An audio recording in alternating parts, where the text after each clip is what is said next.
All right, so now that we know the top order for the top 15 draft picks in the 2020 NHL Draft, we'll be doing a mock draft for the top 10 picks in this year's draft. If you like what we're doing here at Goal Line Hockey, want to see the latest news around the NHL, make sure you give this video a thumbs up and a subscribe down below. And let's take a look at my top 10 mock draft for the 2020 NHL Draft.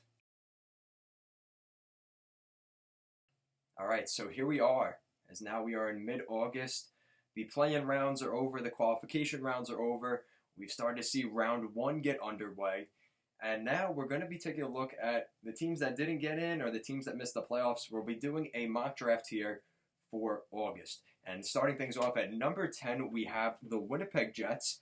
And the Winnipeg Jets will be taking defenseman Jake Sanderson. Jake Sanderson played in the U.S. Under-18 development team.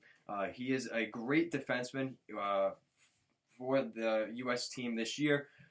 The Winnipeg Jets have lacked that defense this season and was a huge reason I think they got blown out here by the Calgary Flames. Sanderson stands at 6'1", 185 pounds, and he could be a big player right off the bat for the Winnipeg Jets. He's pretty well developed. He was the captain of the U.S. National Development Team with the Under-17 and Under-18. Which shows he deserves respect. He's earned that from his coaches, his teammates. This is a very solid pickup here for the Winnipeg Jets if he's still available at number 10. He could move up, but because this draft is so forward heavy, this could be an advantage for a team like Winnipeg. They could snatch him up at number 10.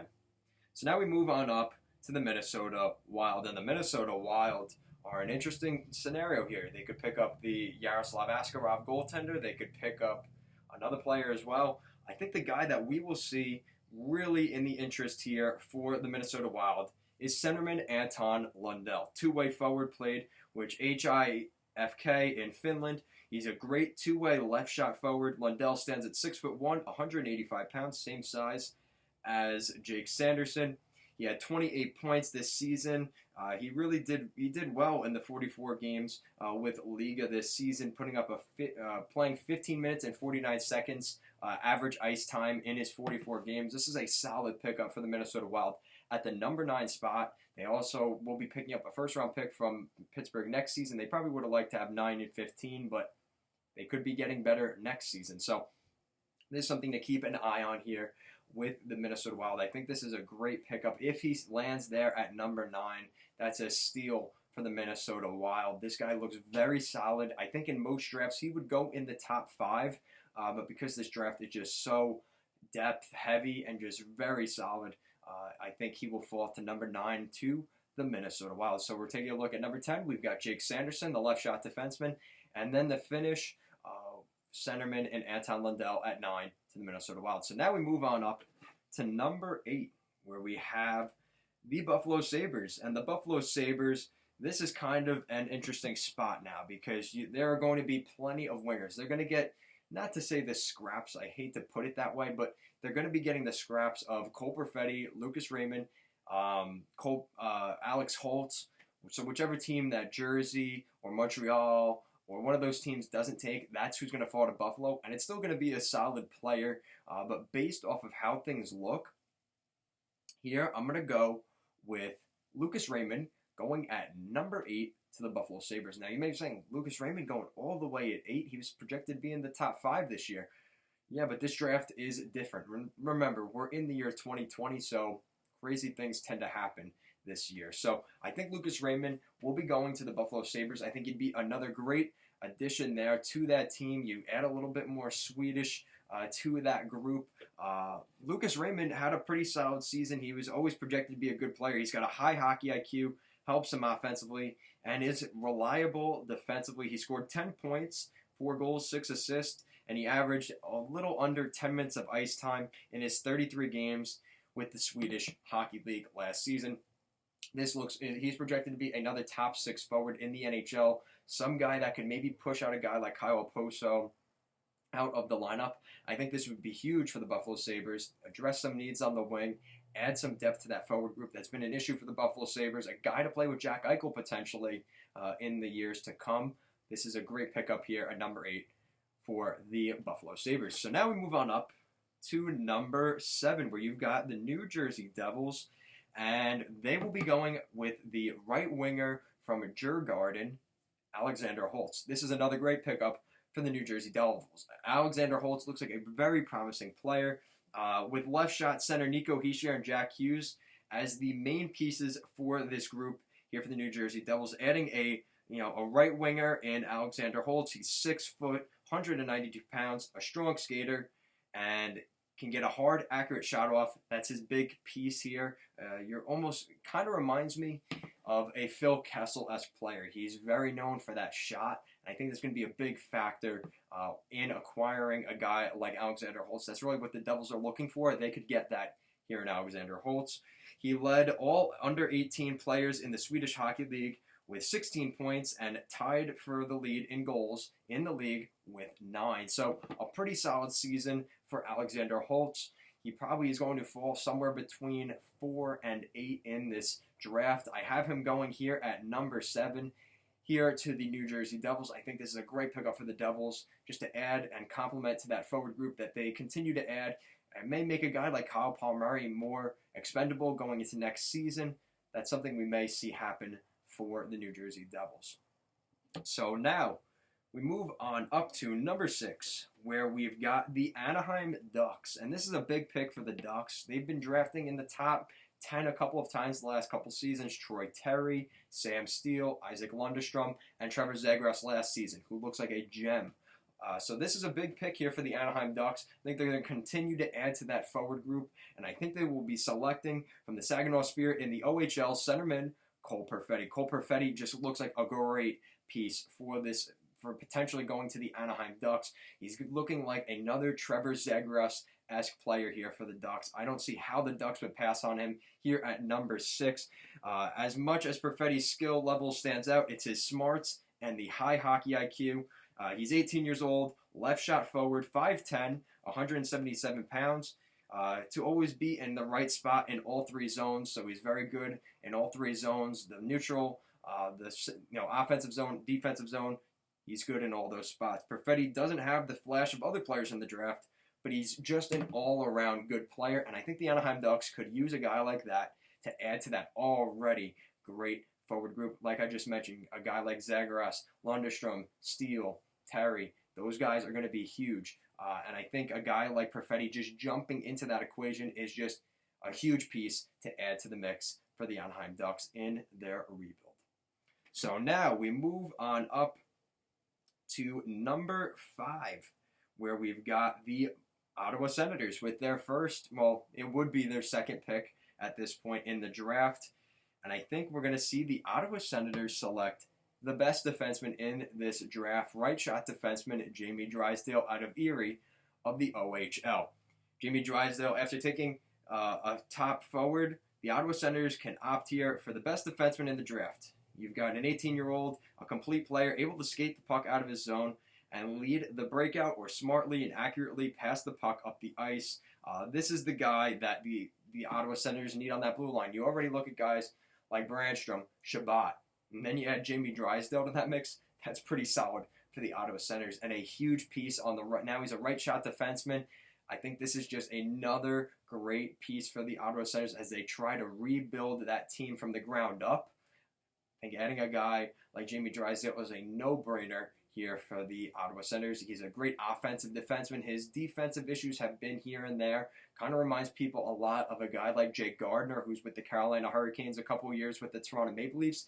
They're comparing a lot of things, with Jamie Drysdale to a guy like Jake Gardner, maybe on a little bit more of a high-end level, but still, that's the type of player you're looking at there with Drysdale. So now we move up into the top 4, where we've got the Detroit Red Wings, and I think the Detroit Red Wings are going to go with the Ottawa OHL player Marco Rossi. Marco Rossi plays bigger than his size. He's only at 5'9", 183 pounds, with a feistiness and competitive level reminiscent of Philadelphia Flyers center or winger, some have told me, Claude Giroux.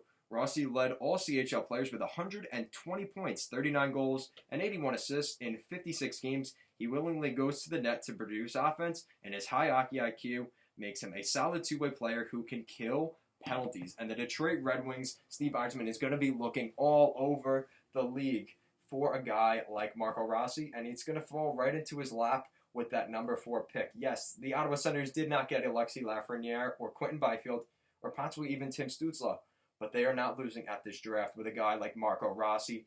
He's the same height as me. He's only 5'9", kind of a little bit taller than Nathan Gerbe, but he looks like a very solid player, and I think this is a huge piece for that Detroit Red Wings team. You pick up a center. It just seems like a perfect fit here for the Red Wings as they continue to build this rebuild. So yes, you didn't get the first overall pick. We know that. We know you're upset, but you're going to get a very solid player here in Marco Rossi. So now we move up into the top 3, where you've got, at number 3, you've got the Ottawa Senators' other pick. Thank you, San Jose Sharks. That's where that pick came from. So the Ottawa Senators, I believe, will be selecting from the DEL of Mannheim, Tim Stützle. Stützle is a hardworking left-handed shooter capable of playing all situations with his speed, great vision, and swagger. He scored 34 points, 7 goals, 27 assists, and had 132 shots on goal in 41 games this season. This is a guy that the Ottawa Senators, along with who they pick up with Jamie Drysdale, this is a very solid draft for the Ottawa Senators. And I think this is just continuing to build on that group, specifically up front. I think they're seeing some issues with guys like a Logan Brown, who they may even move out next season. Yeah, there's been some displeasure with Logan Brown being in the with the Belleville Senators for a long time, and maybe wanting to move on from that group and maybe look elsewhere in a trade. So if you do lose a guy like Logan Brown, you have a guy like Tim Stützle. He could play wing, he could play center, a versatile player. This is a great pickup here for the Ottawa Senators. He could play next season. I think that's his plan. He's been talking about in recent interviews. He wants to play next season. I think that's most of these guys' goal, but I think he'll be in the lineup next season for the Ottawa Senators and a pretty big piece of this team moving forward. So now we move up into the top 2, and it kind of narrows things down. It makes it kind of easy because now you're looking at number 1 and number 2, and you've got at number 2, you've got the Los Angeles Kings, and I believe they will be selecting from the Sudbury Wolves of the OHL, big centerman Quinton Byfield. Byfield has everything a rebuilding team is looking for. Great size. He's 6'4", 215 pounds. He's only 17 years old, and he has been focusing on getting stronger since his season ended, with the goal of being able to handle the physical play and the rigors in the NHL next season. Byfield has the look of franchise center the Kings will be able to build around with veterans Kopitar and Jeff Carter, each advancing into the later stage of their career. It makes it an easy transition for Quinton Byfield to jump into that next year and moving forward. So the Ottawa Senators, they picked up Stützle, and at number 2, Quinton Byfield. 17 years old, 6'4", 215 pounds. Teams will be drooling to have this guy into their lineup next season. And I think it will be the Los Angeles Kings, a team that's known over their years of winning Stanley Cups with guys like Dustin Brown, Dustin Penner, Jeff Carter, Kopitar. They're a little bit of a gritty team. And we're going to see them pick up that player that continues that culture that they have in that room. This is a guy that could be a great playoff performer when it comes to the playoffs as soon as even next season for the Los Angeles Kings. Call me crazy for saying that, but it is the NHL. So I really like what the Los Angeles Kings are picking up here. Yeah, they didn't get the first overall pick, but moving up from 4 to number 2, they are able to pick up an immensely talented player in Quinton Byfield, an absolute steal for the Los Angeles Kings with this pick. So then that means we've got, as much as this kills me, at number 1, you've got the New York Rangers, who will have that first overall pick, depending if they trade it or not, which I believe would be absolutely crazy if they did.